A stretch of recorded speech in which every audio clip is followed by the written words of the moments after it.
A couple days ago, before Nintendo's E3 conference, I asked a friend to inform me immediately if they mentioned anything new for Metroid. I think it's needless to say here that I'm a big fan of this series and was eagerly awaiting news of any kind regarding its future. That is, any news aside from this. I later found out that Nintendo did in fact announce a Metroid game, a Metroid Prime game even. The catch was that it was a multiplayer-focused shooter from the perspective of Federation members exclusive to the 3DS. Okay, I should explain now that anything I say should not be taken in negative context to the game as an individual, but instead as an elaboration as to how this spin-off will undoubtedly and eventually damage one of my favorite game series. I should also add that I am not opposed to Metroid spin-offs, so long as they are actually able to match up to standard Metroid thematics, which this game does not appear to do from what we've seen so far. The last main series Metroid game released was Other M 5 years ago. It received an extreme amount of negative backlash from fans who referred to it as the undoubtable worst game in the series. Due to this reaction, Nintendo took a long hiatus after the release of Other M for damage control.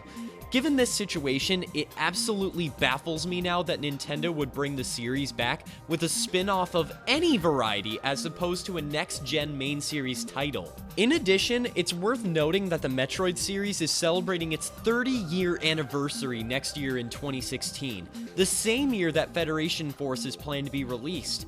For reference, both Zelda and Mario got special releases to celebrate their anniversaries, and those were years ago. Hell, Zelda is getting another anniversary release next year with the Wii U version. Metroid is arguably just as important of a Nintendo series as Mario and Zelda, but it isn't receiving the same treatment, which is quite a shame. Now, with all that explained, I'll start to address the elephant in the room. Metroid Prime Federation Force as an idea isn't bad. The biggest question I ask, however, is why does it have the Metroid IP slapped on it? This could easily be a standalone game, possibly a new series, but it seems that Nintendo decided to make it a Metroid game for absolutely no reason. But Noah, you say?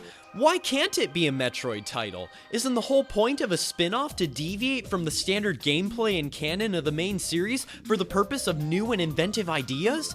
Why, yes, that is the point of a spin-off, but there's one problem when this definition is tied to Federation Force. It's alright for a spin-off to change the gameplay and story, but Federation Force goes one step too far and completely contradicts the main theme and atmosphere of the entire Metroid series. Metroid is all about exploration. It's been like this since the very beginning with the original game on the NES, and has been reinforced consistently with most of the main series titles, excluding Zero Mission and Other M, which both received criticism for their focus on linearity and subpar storytelling. Very few games can match the adventure of exploring an alien planet while all alone with nothing to help you but your skills and your map. I can't think of anything that can contradict this feeling of adventure and lone exploration in a worse way than a linear, multiplayer shooter.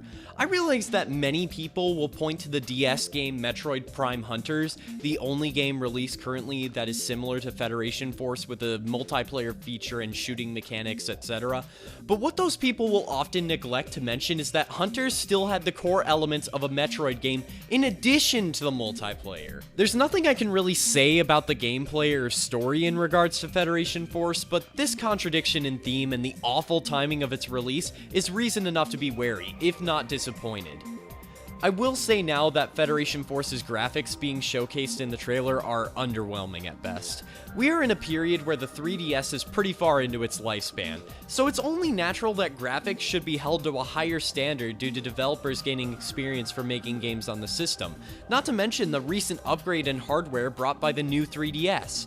In my opinion, the graphics showcased in Federation Force are jagged and seemingly dated, which is a terrible statement to make about a game that hasn't even been released yet. This criticism regarding the graphics is the only negative comment I can make about Federation Force as an individual game. Graphics aside, it's time to talk about what this game will do to the Metroid series, and how it will affect the future development of Metroid games. I'm going to be blunt here. Metroid Prime Federation Force can only harm the series in its current status. If you don't want to take my word for it, just look closely at the dislike bar for Nintendo's E3 trailer for Federation Force.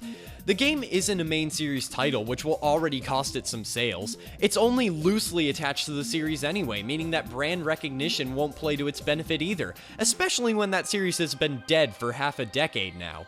Even without mentioning the thematic contradictions and taking the game on its own merit, at this point Federation Force seems at the moment to look like another generic multiplayer shooter just with a focus on player versus enemy instead of player versus player. This genre is so oversaturated right now that I highly doubt it will be able to stick out from the rest, and will likely remain to gather dust on store shelves. I am particularly worried about this scenario coming true, because I don't think the Metroid series can take another critical failure, as it will likely lead to another long hiatus afterward when Nintendo looks at their financial failure and comes to the conclusion that nobody likes Metroid anymore. Worst case scenario, Federation Force could lead to the death of the series, but I doubt it will go that far. But what if the game is a success? Well, I feel that scenario is just as bad for the Metroid series as the game failing outright. If this game sells well, Nintendo is likely to continue the trend of deviating from Metroid standards due to this success, which is arguably just as bad as stopping the franchise entirely, because future games will lack the roots from which it was grown from. All in all, at the moment, Metroid Prime Federation Force is a lose-lose situation. Oh, and there's the whole tiny problem with making a Metroid game without Samus Aran, you idiotic